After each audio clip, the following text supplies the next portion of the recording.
Welcome to Hokkaido, 47. The Gamma Private Hospital provides cutting-edge medical treatment for the global elite, outside the law if required.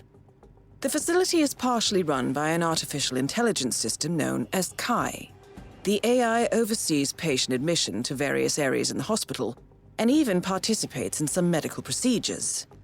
You will find Eric Soders in the operating theater, undergoing a pre-surgery regenerative stem cell treatment, a highly controversial procedure, yet to be approved by Japanese authorities.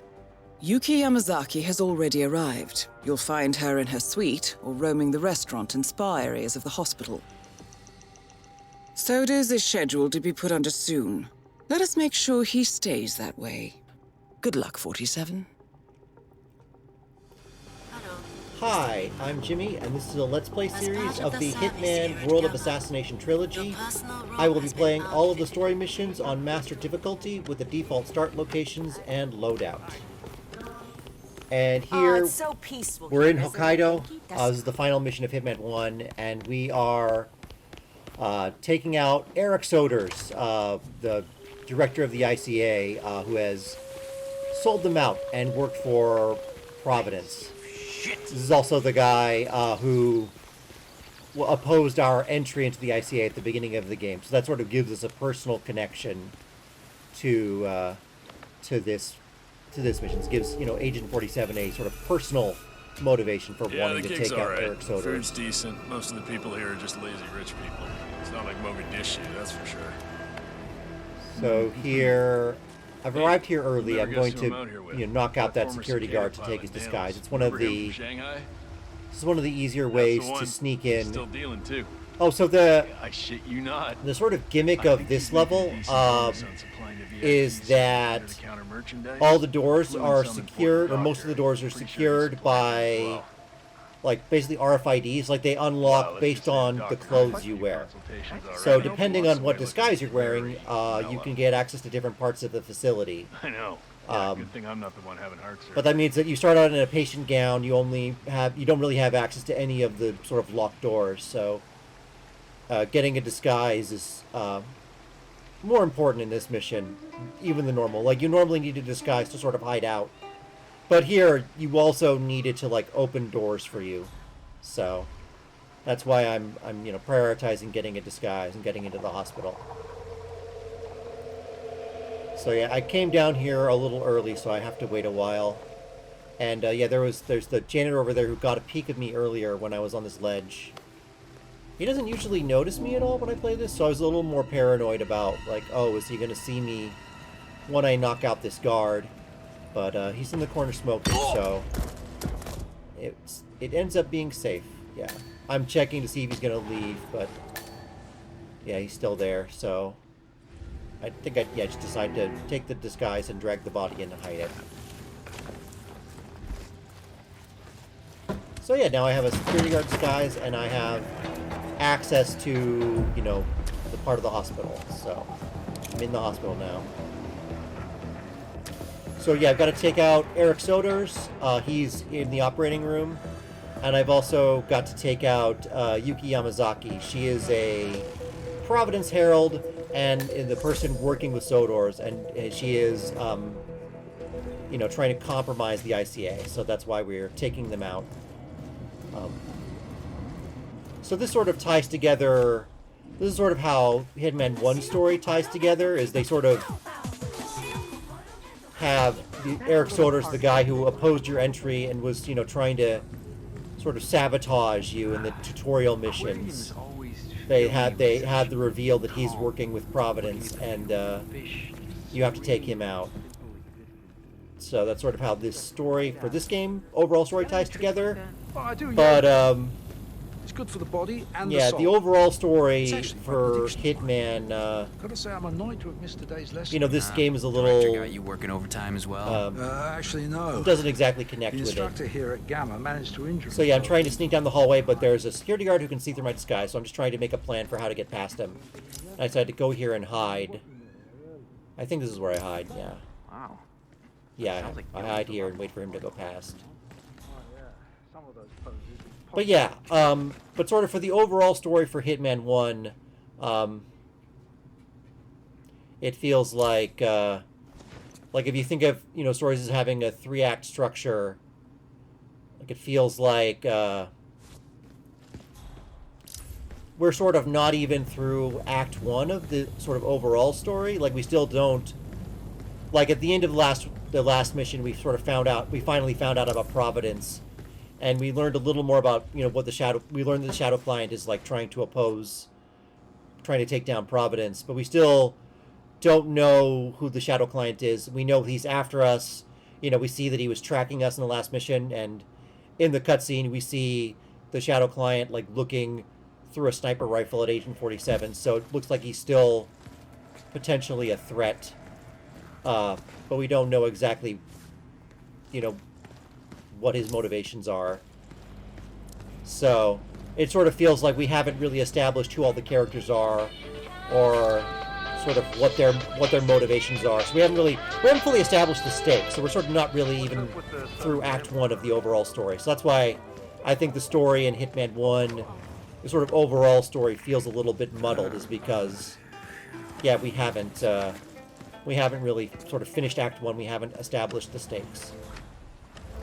So here, yeah, I'm in the spa area. I managed to sneak over to the spa area, and here is where I'm going to kill Yuki Yamazaki. So I'm just trying to make sure I don't get caught. I'm sort of being a little overly cautious. And I'm going to get in position so that I can take out Yuki Yamazaki.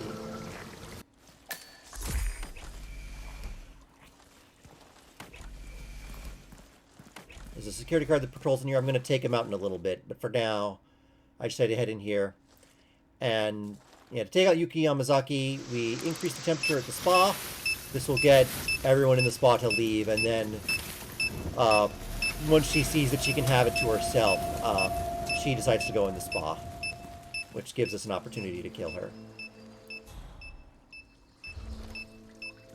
So yeah, this is the one patch of waiting, is I end up having to wait a long time for Yuki to come back to the spa.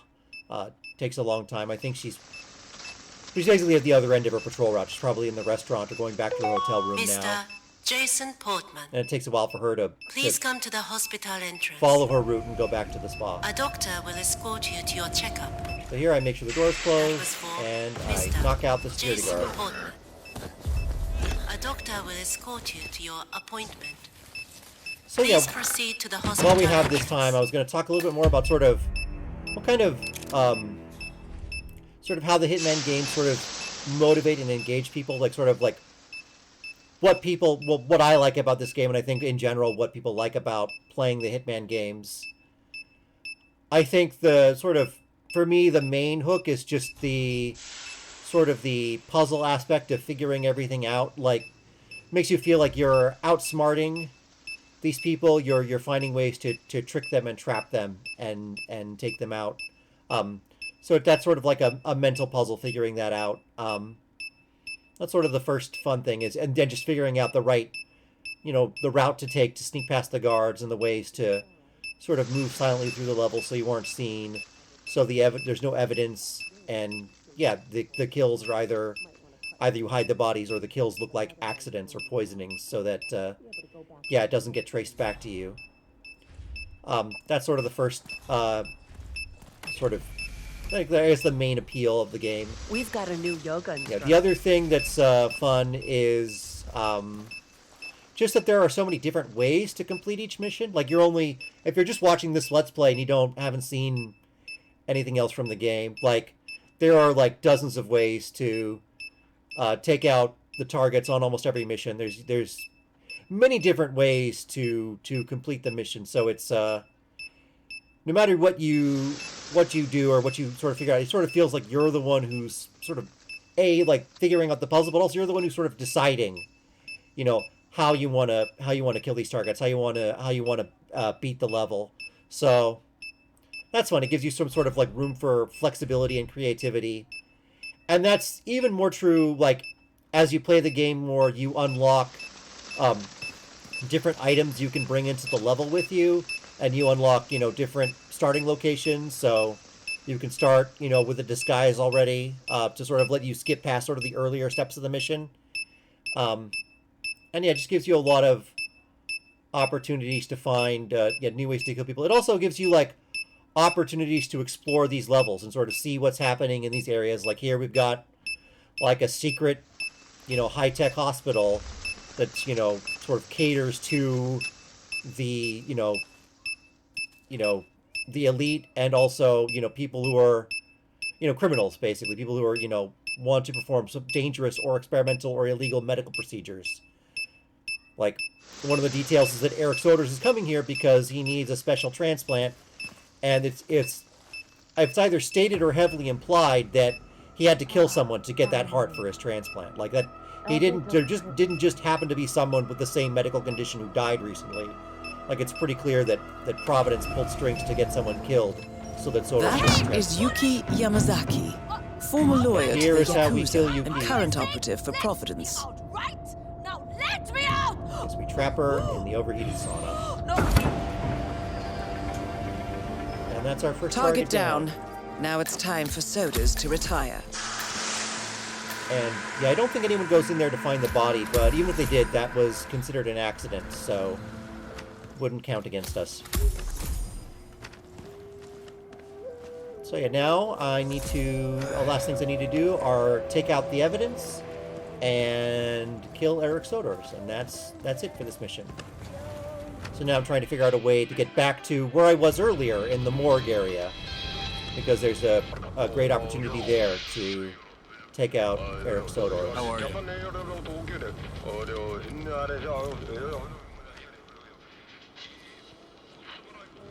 But yeah, so I started talking about the sort of the different things that are appealing about this game, or the way it appeals to different players. One of the other clever things they do is they, you know, they let you unlock different outfits, like different suits that Hitman, you know, that Agent 47 can wear. It sort of appeals to, like, you know, I think a lot of people like to sort of, you know, play dress up. It's sort of silly in a game like Hitman to talk about, like, dressing up your dolls, but that's effectively what it is. Agent 47 is basically a doll or an action figure, and you can make him wear different outfits. Like, yeah, that is one of the appeals. Like, that's one of the fun things about, like, you know, there are a lot of escalation contracts I've done, and, like, the contracts themselves were fun to play, but the real fun was, like, you know, after you beat it, you get to dress up Agent 47 like a clown, or a pirate, or Santa Claus. So that's kind of a, you know, that's just like a fun little thing to do, a way to make the game fun for people. I also think it's tends to be an effective, like, monetization strategy. I think that was, like, you know, the 7 Deadly Sins DLC. Like, you know, I think half the appeal of that was, oh, you get 7 new suits for Agent 47. And honestly, I probably would have bought it a lot sooner if the suits for that DLC weren't so tacky. All the suits for that DLC, like, were just tacky, and it was... I did end up buying it later, but I would have probably got it sooner if, like, those suits actually looked cool or were funny or silly in some way, instead of just being ridiculous, like a suit, you know, stitched with gold, or a suit covered in mirrors. But yeah. Anyway, it's just interesting all the different, you know, ways this game appeals to different players. The other obvious thing is, like, you know, obviously I care a lot about, you know, getting Silent Assassin and being stealthy and not killing anyone who isn't a target, and, you know, trying to perform a clean assassination. But one of the other appeals of this game, yeah, for a lot of players is, you know, you can play it more like a traditional action game. You can, like, go in with a, you know, an assault rifle and, you know, try to take out a room of armed guards without raising the alarms and get to the targets, you know. It's not my preferred playstyle, but that is a fun way to play, and yeah, I feel like they provide that option to players, which also increases the sense of freedom. Here, that was when I knocked out that guard, that was, I don't know how I got away with that. Like, the surgeon should have seen me dragging the body there, but I don't know, I guess he's blind or something. Anyway, I get away with it. So now I have the elite bodyguard disguise. This disguise has access to more areas of the hospital. So, yeah, basically there's almost the entire hospital is accessible if you're in this disguise. Back. Let the pros do their thing. It's me. Now I'm going to work on taking out the final video camera evidence. thing. This would be a lot easier. Oh, one of the things that makes this mission challenging is they, like by default, the default loadout, you don't have any equipment with you. And you don't get the ability to smuggle an equipment like on you until mastery level 20. So basically most of the times you're playing this level, like you don't have any like special equipment. You can maybe smuggle in one thing at a like smuggle point, but you maybe have one specialized piece of equipment, which means you can't bring in like electronic key hackers or a silenced pistol or anything. And like if there's one piece of equipment that I really miss when I can't bring it in, even more than the lockpick, I miss not being able to bring in a silenced pistol. That really makes the game more challenging. So there I threw the fire axe to make a noise to distract one of the, You heard it too? the security guard in this Investigate room. and report. Loud and clear. Oh, one of two. Yeah, there's two security guards in the room. So once he gets a little further away, I knock him out with the hammer.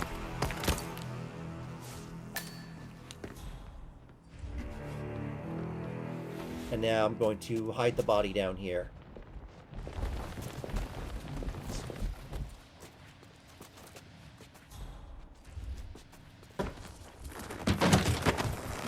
So yeah, now there's only one guard in the room with the evidence, so if I can just distract him out into this hallway for a little bit, I can delete the evidence. Like I said, this would, or I was going to say, this would have been a lot easier if I could have brought a silenced pistol. I could have just shot the camera box, like I've done in past missions. But, yeah, unfortunately, I can't bring a silenced pistol with me. There, I threw the axe too far away so the guard didn't hear it. So I'm going to have to try again. Yeah, I think I tried with the hammer. And I threw it closer, but the door closed between when I blew up the hammer and when I threw it. So I have to go pick it up again.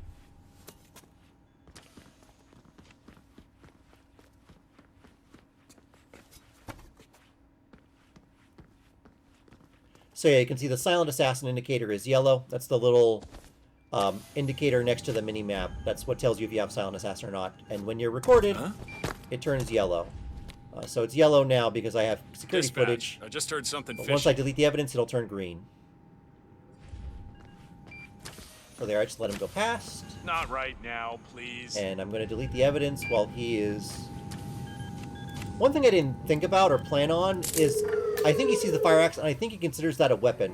So I think he's going to go wander off somewhere and put the fire axe away in a weapons storage place. So It's Ito. that's one of the reasons you don't want to leave weapons lying around, is that it pulls security guards from their normal routes Just the usual thing. and leaves them, lets them, Organs coming causes in, them to curation, wander around places they don't normally visit, which can be risky, especially like now I've got a body that's just lying on the floor Oh, it's fine. that I haven't hidden. Had a headache, If stopped he a few wanders weeks down ago. there, I feel like we're reaching a good place. with the yeah, he might investigation. find it still and need ruin to that. adjust it There goes my myself once silent in a assassin while, if he but- finds the body. Here, I think I was debating if it's worth it to shoot out. So there's Eric Solders' transplant heart is in that room. One of the ways to kill him is to destroy that heart, because if that's basically his only shot at survival is getting a new heart. So if you destroy it, That is the right-sided donor heart yeah, destined Diana's for explaining soldiers. that. This is what he sold out the ICA for. So I think I was explaining that, like, I was debating whether or not to fire a loud pistol to destroy the heart, and I was trying to see if I could, like, hide on the gurney, like, in between when I fire the pistol, like, before anyone turns around. I was thinking maybe I can slip on the gurney and no one will spot me, but that was not a good plan, and I wisely abandoned that idea. So I come down here... And, yeah, I'm going to... Yeah, with this disguise, I can sneak into... I'm allowed to enter this room, which is the medical staff sleeping quarters. And I can pick up this device. This device lets me... It's basically a remote control for one of the surgeons. The surgeon in the morgue. For some reason, he has a chip in his brain that puts in mood-altering chemicals. So anyway, now I'm halfway. I've got, like, a plan to kill Sodors. I've killed Yuki, and I've deleted the evidence. So I'm saving here.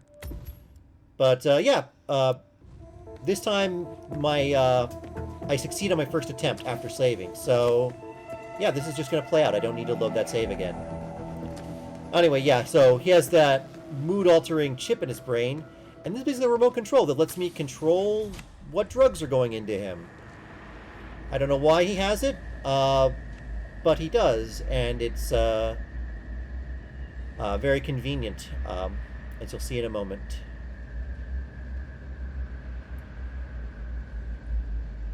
So yeah, I'm just waiting for this guy to go back around the other side of the doctor to go around the other side of the table, so he's not looking at me. And I can slip through here.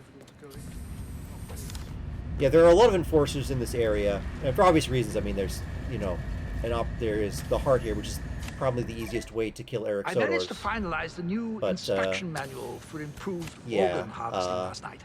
The director is going makes to... it you have to sneak a little bit more here. So I end up hiding on the gurney, posing as a dead body. Oh, the shapes. It's beautiful. So now Exactly he as it is needs to getting be. very high. A place for everything and everything in its proper place. Oh my goodness. Oh, why haven't I noticed before? I need to share this with my babies.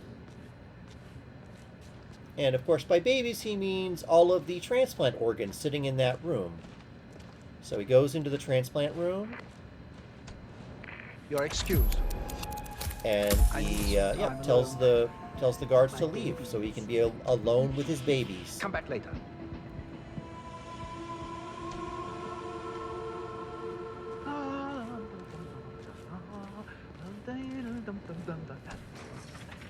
Hallelujah, hallelujah, hallelujah, hallelujah. I'm just able to knock him out.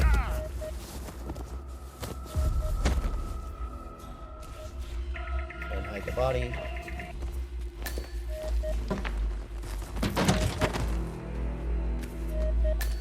And now I destroy the heart.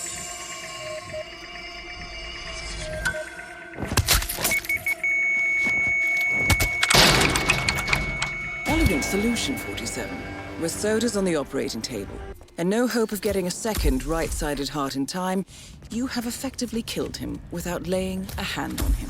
It's surprising. This should be a clear message to anyone considering following in his footsteps.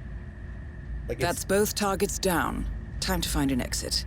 We're done here. It's funny that there was a guard just standing outside. He's not normally there on professional difficulty, so I wasn't expecting him to be there, but luckily he either just showed up or he just is blind, because he didn't see me very obviously rip out the transplant heart for Eric Sodors and throw it in a trash can. So yeah, here I'm just figuring out the best way to exit the mission. I think I was assuming that the security guard would see through my disguise, so I was sort of debating which way to go. But I end up just going back the way I came, because there's a snowmobile over there that I can take to leave the mission.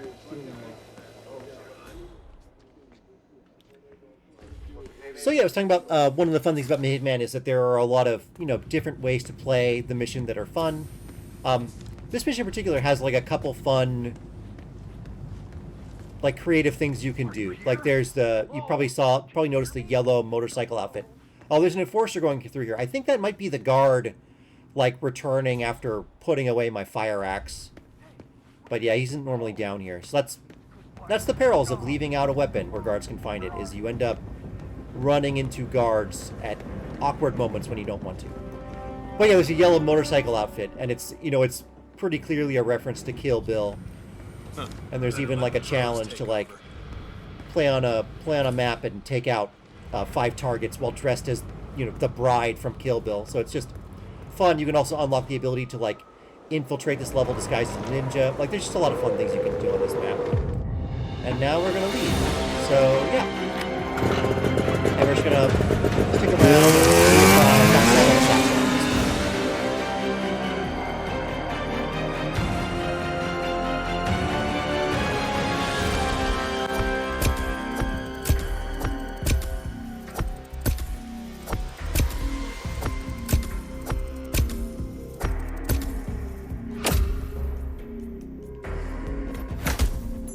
And yep, that's an assassin. So, thank you for watching. I will see you in the next video. Goodbye.